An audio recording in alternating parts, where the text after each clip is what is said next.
دو چیزیں ہیں حج میں جو بہت ضروری ہے، ایک وقوف عرفہ اور ایک طواف زیارت. یہ حج کے دو ارکان ہیں.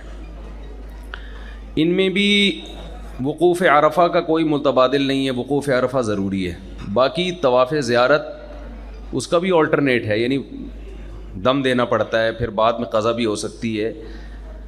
تو اس لیے زیادہ آپ نے ٹینشن نہیں لینی ہے کہ پتہ نہیں کیا کرنا پڑے گا ہمیں وہاں جا کے. تو جو جیسے جیسے سب کر رہے ہیں ویسے، کیوں ہم اکیلے تھوڑی کر رہے ہیں، 10 لاکھ لوگ حج کر رہے ہوں گے، تو جیسے وہ کر رہے ہیں ہم بھی ویسے ہی کر لیں گے. ٹھیک، زیادہ فوکس ہم نے دو چیزوں پہ کرنا ہے. ایک تو حج کے فلسفے کو سمجھنا ہے کہ حج کا فلسفہ ہے کیا، یہ کیوں شیطانوں کو پتھر مارے جا رہے ہیں، کیوں بیت اللہ کے گرد گھوما جا رہا ہے. وہاں شیطان نہیں ہے، لوگ سمجھتے ہیں یہ سچی مچی کے شیطان کھڑے ہوئے ہیں یہاں پہ، یہ بڑا شیطان ہے، یہ درمیانہ ہے، یہ چھوٹا ہے. تو یہ بڑا والا وہ ہے جس نے ہم سے بڑے بڑے گناہ کروائے ہیں، درمیانہ وہ ہے جس نے چھوٹے موٹے گناہ کروائے ہیں، اور چھوٹا شیطان وہ ہے جو کبھی کبھار تھوڑے بہت جھوٹ بلوا دیتا ہے ہم سے. تو وہاں کوئی شیطان ہے نہیں، وہ تو ایک نشانی ہے. یہ وہ نشانیاں ہیں جہاں ابراہیم علیہ السلام کو شیطان بہکانے کے لیے آیا تھا، اور ابراہیم علیہ السلام نے سچی مچی کی کنکریاں اس وقت شیطان ہی کو ماری تھیں. اب جو ہم مار رہے ہیں تو شیطان نہیں ہے، وہ ہم نقل اتار رہے ہیں ان کی. تو حج کا فلسفہ ہے کیا، اس کو سمجھنا چاہیے. جب آپ اس کو سمجھیں گے تو انشاءاللہ حج کرنے میں لطف بھی آئے گا، مزہ بھی آئے گا، اور جو حج میں کرنے کے کام ہیں وہ کرنا انشاءاللہ ہمارے لیے آسان بھی ہوگا. دیکھیں، حج کا فلسفہ یہ ہے کہ دنیا میں اس وقت دو قسم کے طبقات ہیں. ایک وہ جو خدا کے ماننے والے ہیں، اور ایک وہ جو خدا کو نہیں مانتے. لبرلزم، سیکولرزم آپ کو پتہ ہے دنیا میں بہت تیزی سے پھیل رہا ہے. اچھا، دنیا میں جتنے بھی مذاہب ہیں جو گاڈ کو مانتے ہیں، خدا کو مانتے ہیں کہ اس کائنات کا کوئی خالق ہے، کوئی کریٹر ہے، ان کا بھی ماننا نہ ماننا برابر ہے. اسلام کے علاوہ کی بات کر رہا ہوں. جیسے ہندو خدا کو مانتے ہیں، لیکن وہ ایسا مانتے ہیں کہ وہ کیا ماننا ہے، مندروں میں انہوں نے بت رکھے ہوئے ہیں. ایک ہندو نے اسلام قبول کیا انڈیا میں، تو ایک عالم نے مجھے بتایا کہ میں نے اس ہندو سے پوچھا کہ آپ نے اسلام کیوں قبول کیا. تو اس ہندو نے کہا یار ہمارے ہزاروں کروڑوں خدا ہیں، تو ہم نے کہا ایک اللہ اور محمد صلی اللہ علیہ وسلم کو بھی ایڈ کر دیتے ہیں اس میں، تو کیا جا رہا ہے، یعنی دو اور صحیح. تو ان کے کروڑوں خدا ہیں، وہ خود کنفیوز ہیں کہ اصل خدا کون ہے. اسی وجہ سے جو ایجوکیٹڈ طبقہ ہے، پڑھا لکھا طبقہ ہے، ہندوؤں میں، عیسائیوں میں، یہودیوں میں، وہ آہستہ آہستہ مذہب سے بیزار ہو رہے ہیں. ان کے مذہب میں اتنی پاور نہیں ہے، اتنی طاقت نہیں ہے کہ وہ ان کو موٹیویٹ کر سکے، ان کو مذہب پہ چلا سکے. جب خاص طور پہ جب یہ سائنسی ترقی ہوئی ہے، لوگوں کے سامنے حقائق آئے ہیں، تو لوگ مذہب سے دور ہونا شروع ہوئے ہیں. تو اب دنیا میں فیوچر میں دو ہی چیزیں رہ جائیں گی، یا تو اسلام یا دہریت، ایتھیزم جسے کہا جاتا ہے. اگر خدا ہے تو پھر اسلام ہی برحق مذہب ہے، اس کے علاوہ کوئی نہیں ہے.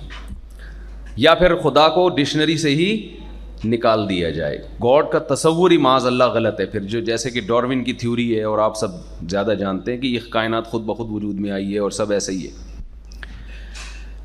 تو ہم یہ کہہ سکتے ہیں کہ حقیقی طور پہ دنیا میں دو ہی کانسیپٹ ہیں، ایک اسلام اور ایک ایتھیزم، کہ کوئی کریٹر نہیں ہے، بس یہ آٹومیٹیکلی خود بخود دنیا چل رہی ہے. تو ہمیں ایک طرف ہو جانا چاہیے، یا تو یہ دنیا خود بخود وجود میں آئی ہے. ڈاروین کی تھیوری کو آپ دوبارہ پڑھ لیں، ہم بندر سے انسان بنے. میں تھوڑا سا مزاح بھی میری عادت ہے کرنے کی، آپ ویسے بھی تھوڑا تھک گئے ہیں، کافی لمبی یہ جو پریزنٹیشن تھی، حضرت نے بہت ماشاءاللہ محنت کے ساتھ یہ سمجھائی ہے، تھوڑا سا آپ تھک بھی گئے ہوں گے نا. ڈاروین یہ کہتا تھا کہ جی بندر سے ہم انسان بنے ہیں. تو میں ڈاروین سے پوچھتا ہوں ہماری دم کہاں گئی؟ یا تو ہمیں دم چاہیے یا دم کے پیسے چاہیے. ٹھیک ہے نا، ڈاروین نے غائب کیا نا. تو یہ جو ایوولوشن ہے، ترقی ہوتے ہوتے یہ آٹومیٹیکلی جو اتنا خوبصورت انسان وجود میں آ گیا، یہ پاسبل نہیں ہے، عقلاً یہ ممکن نہیں ہے. ام خلقوا من غیر شیء ام هم الخالقون. دیکھیں، جب ہم حج کے احکام پڑھ رہے ہوتے ہیں نا، سن رہے ہوتے ہیں، کنکری مارنی ہے، پھر صفا مروہ میں دوڑنا ہے، ایک انسان کو یہ ہوتا ہے یہ کیا کس طرح کی عبادت ہے. کہ رمضان کا ایک کانسیپٹ سمجھ میں آتا ہے، ہم بھوکے پیاسے رہتے ہیں. اس سے ہمیں اپنی خواہشات پہ کنٹرول کرنے کی عادت پڑتی ہے. نماز ہم پڑھتے ہیں، اللہ کے سامنے رکوع کرتے ہیں، سجدہ کرتے ہیں. دنیا کے ہر مذہب میں عبادت ہوتی ہے اور یہی طریقہ ہوتا ہے عبادت کا، رکوع اور سجدہ، تو نماز بھی. لیکن حج اکثر ہمارے لبرل اور سیکولر طبقے کو حج سمجھ میں نہیں آتا. تو شروع سے کچھ چیزیں سمجھیں گے تو پھر حج بھی انشاءاللہ سمجھ میں آئے گا. تو ام خلقوا من غیر شیء ام هم الخالقون، قرآن نے اللہ کے وجود کو ثابت کرنے کے لیے ایک سوال اٹھایا ہے کہ کیا تم خود سے وجود میں آئے ہو، آٹومیٹیکلی وجود میں آئے ہو، یا تمہیں کسی نے، یا تم نے خود اپنے آپ کو بنایا ہے. ظاہر ہے ہم نے خود اپنے آپ کو نہیں بنایا. کل میرا جمعے کا بیان تھا، میں نے ایک مثال دی اس میں. مرغی انڈوں پہ بیٹھتی ہے، 10-12 انڈے دینے کے بعد نا وہ انڈوں پہ بیٹھ جاتی ہے، 21 دن تک بیٹھی رہتی ہے. پھر ان انڈوں کو گھماتی بھی ہے چونچ سے. اس کو پتہ ہے کہ گھماؤں گی تو چوزے نکلیں گے. یہ مرغی کا جو چھوٹا سا دماغ ہے، یہ ہارڈ ویئر ہے. یہ اتنی پیچیدہ مشین کروڑوں سال میں کیسے وجود میں آ گئی؟ اور اس کے اندر یہ جو انسٹالیشن ہوئی ہے کہ اس کو یہ سمجھ ہے کہ میں نے 21 دن تک بیٹھنا ہے ان انڈوں پہ اور ان کو اپنی چونچ سے گھمانا بھی ہے تاکہ چاروں طرف سے ٹیمپریچر ملے ان کو. یہ سافٹ ویئر ہے.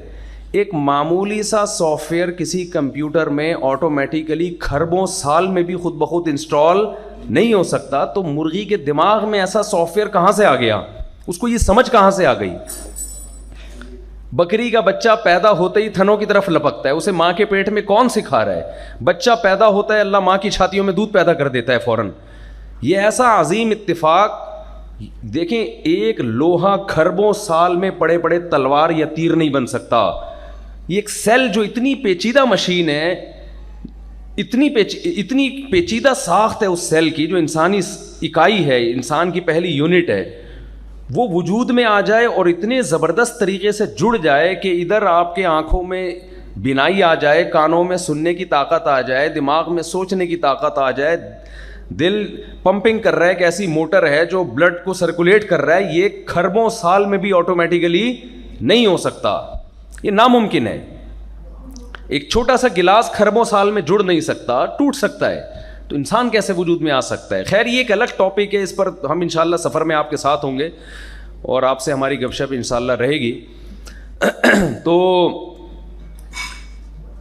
آپ نے سب سے پہلے یہ کانسیپٹ کلیئر کرنا ہے کہ ہم بنے نہیں ہیں، ہمیں بنایا گیا ہے. اب جو یہ مانتے ہیں نا کوئی کریٹر ہے، بہت سے گورے بھی مانتے ہیں کہ خدا کا وجود ہے، بہت سے سائنٹسٹ بھی مانتے ہیں یہ کائنات خود سے وجود میں نہیں آئی، لیکن وہ اللہ کو ماننے کے بعد نا اس اللہ کے کسی حقوق کے قائل نہیں ہیں. کہتے ہیں گاڈ کا بندوں سے کوئی ریلیشن نہیں ہے. اسلام نے یہ بتایا، قرآن نے یہ بتایا کہ خدا پیدا کر کے بھول نہیں گیا ہے. جب اس نے پیدا کیا ہے نا تو وہ انسان کے بہت زیادہ قریب ہے. کچھ کام ایسے ہیں جن سے وہ خوش ہوتا ہے، کچھ کام ایسے ہیں جن سے وہ ناراض ہوتا ہے. انگریز کا گاڈ سے کیا تعلق ہے؟ جب کوئی ٹینشن ہوگی تو کہے گا او مائی گاڈ. اس کے علاوہ ان کا گاڈ سے کوئی ریلیشن، بولے نا یار کہ نہیں ہے، وہ کوئی ریلیشن نہیں ہے. انگریز میں او مائی گاڈ، بس ٹینشن میں گاڈ کو یاد کرنا.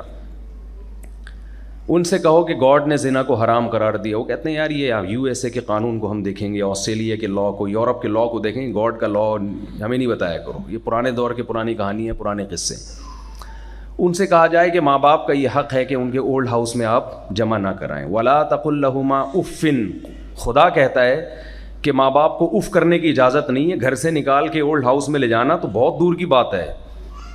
گورا آپ کی اس لاجک کو نہیں مانتا. وہ کہتا ہے یار انہوں نے اپنی لائف کو انجوائے کیا، جوانی گزار دی، اب ان کے بڑھاپے کی وجہ سے ہم کیوں ٹینشن اٹھائیں؟ جب گورنمنٹ نے ادارے بنائے ہوئے ہیں، ہمارے ٹیکس سے گورنمنٹ ان کو پالے گی تو ان کو سائڈ پہ کرو. ان سے کہا جائے خودکشی حرام ہے. وہ کہتے ہیں جب ہمیں زندگی کا کوئی فائدہ نہیں ہے، ٹینشن ہی ٹینشن ہے، تو بہتر نہیں گولی مار کے اپنے آپ کو ہم ہلاک کر لیں. امریکہ میں ایک ڈاکٹر ہے، ہمارے ریلیٹیو نے بتایا، ان کا نام ہی ڈاکٹر ڈیتھ ہے. ان کا کام یہی ہے کہ جو پیشنٹ جس کو ڈاکٹروں نے جواب دے دیا ہو کہ اب ان کا انا للہ ہو کے ہی رہے گا اور یہ مریں گے، تو ڈاکٹر صاحب جا کے ٹیکہ لگا کے ان کو پہلے ہی مار دیتے ہیں کہ اب زندگی کا کوئی فائدہ نہیں ہے. اللہ نے کیا کہا؟ مصیبت جتنی بھی ہو، ٹینشن جتنی بھی ہو، جب تک اللہ کی طرف سے آپ کو موت نہیں ملتی، آپ نے خود سے اپنے آپ کو مارنا نہیں ہے. بہت سارے احکام ہیں